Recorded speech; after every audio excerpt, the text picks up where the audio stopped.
दोस्तों, क्या हमारी जिंदगी की राहें पहले से लिखी जा चुकी हैं? क्या हमारी किस्मत हमारे हर कदम का फैसला पहले ही कर चुकी है?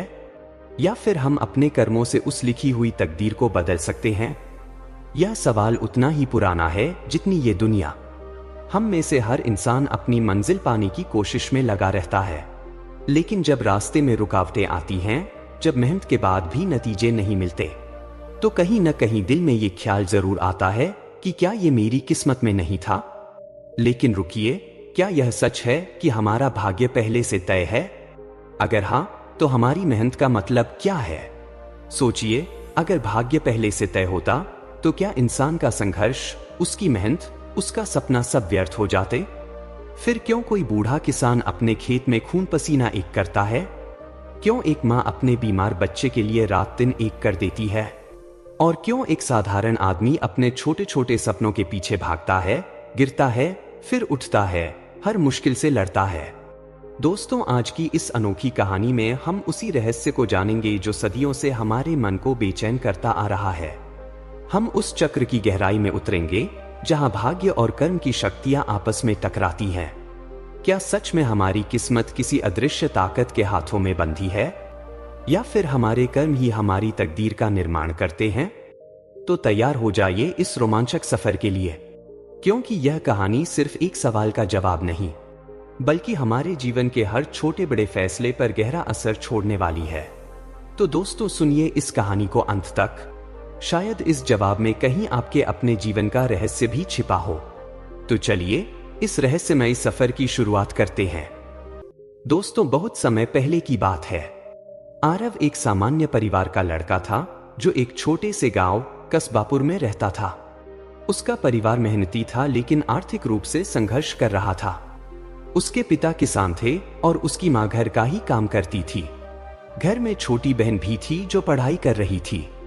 आरव ने हमेशा अपने परिवार की हालत सुधारने का सपना देखा था। पढ़ाई में तेज और अपने काम के प्रति समर्पित, वह हमेशा एक बेहतर भविष्य की कामना करता था। वह शहर जाकर काम करना चाहता था, लेकिन उसके हर प्रयास में उसे विफलता ही हाथ लगी। उसे कई बार नौकरी के लिए आवेदन करना पड़ा, लेकिन या तो उसे नौकरी नहीं मिलती, या फिर अगर मिलती भी तो बहुत ही मामूली तनख्वाह की। एक दिन ऐसा आया जब उसने अपने जीवन में हार मान ली और सोचने लगा कि शायद उसकी किस्मत ही खराब है। इस विचार से उसका आत्मविश्वास टूटने लगा।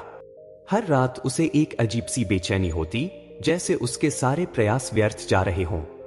उसके दिमाग में बस यही सवाल गूंजता रहता, क्या उसकी किस्मत में सफलता नहीं है?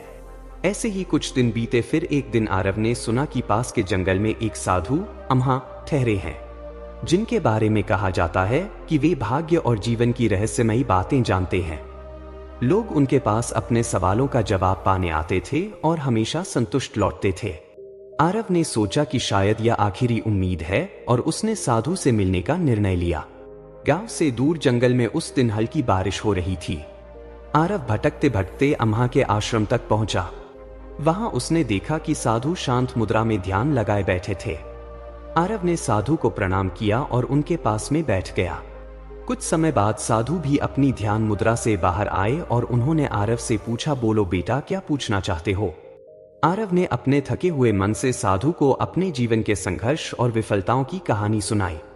अम्हा ने उसे ध्यान से सुना और मुस्कुराते हुए कहा, क्या तुम अपने भाग्य को जानना चाहते हो आरव?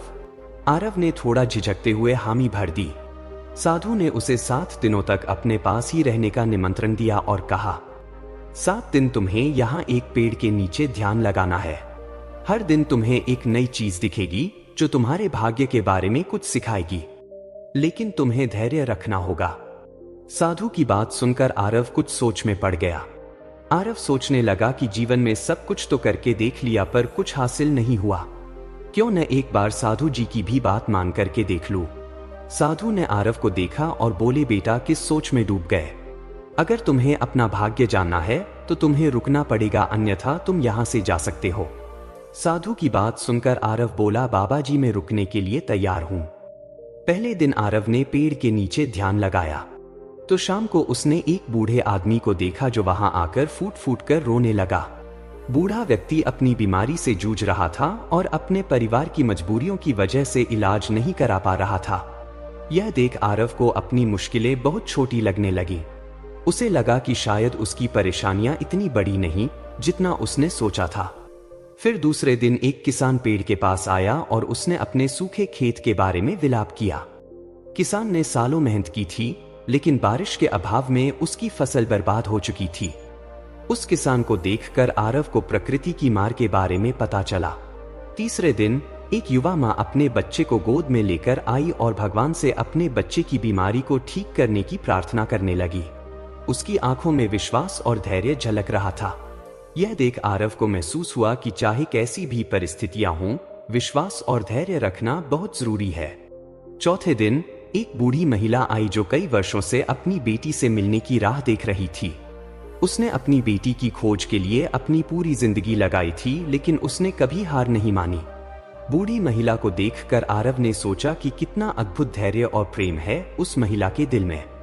पांचवें दिन एक व्यापारी वहां आया जो कई बार अपने व्यवसाय में विफल हो चुका था। वह व्यापारी राजा से रंक हो चुका था। व्यापारी को देख के आरव ने सीखा कि जीवन हमेशा एक जैसा नहीं रहता। इस जीवन में हर मोड़ पर उतार चढ़ावा आते रहते हैं। छठे दिन एक जवान व्यक्ति आया जिसने अपनी संपत्ति खो दी थी और अब सामान्य जीवन जीने की कोशिश कर रहा था, लेकिन फिर भी उसके चेहरे पर शांति थी। उसे देखकर आरव ने जाना कि असली सुख और शांति केवल चीजों में नहीं, बल्कि संतोष और संतुलन में होती है। सातवें दिन आरव ने अपने दिल में एक गहरी शांति महसूस की। उसने जाना कि उसके सामने जो भी लोग आए थे, वे सब अपनी अपनी परेशानियों से जूझ रहे थे। उनकी परेशानियों के आगे उसे अपनी परेशानी बहुत छोटी लग रही थी है। अब आरव को समझ आ चुका था कि मुसीबत सबके जीवन में आती है, पर उससे लड़कर जितना हमारे हाथ में होता है। आरव को धैर्य, प्रेम, संतोष, प्रकृति की मार, आत्मविश्वास, शांति और इच्छा शक्ति का बोध हो चुका था। साथ ही उसे इस चीज का भी ज्ञान हो चुका था कि जीवन स्थिर नहीं है, इसमें उतार चढ़ावा आते रहते हैं। आज दुख है तो कल सुख भी होगा, और अगर आज सुख है तो कल को जीवन में दुख भी आ सकता है। उसको समझ आ गया था कि परिस्थिति कैसी भी हो, हमें उससे घबराना नहीं चाहिए, बल्कि आत्मविश्वास के साथ उसका सामना करना चाहिए। जब 7 दिन पूरे हो गए तो आरव साधु के पास पहुंचा और अब आरव की आंखों में एक नई चमक थी, जैसे उसे अपने जीवन की कई अनसुलझी पहेलियों का जवाब मिल गया हो। लेकिन उसके मन में अब भी एक सवाल रह गया था, जिसका जवाब वह साधु से जानना चाहता था।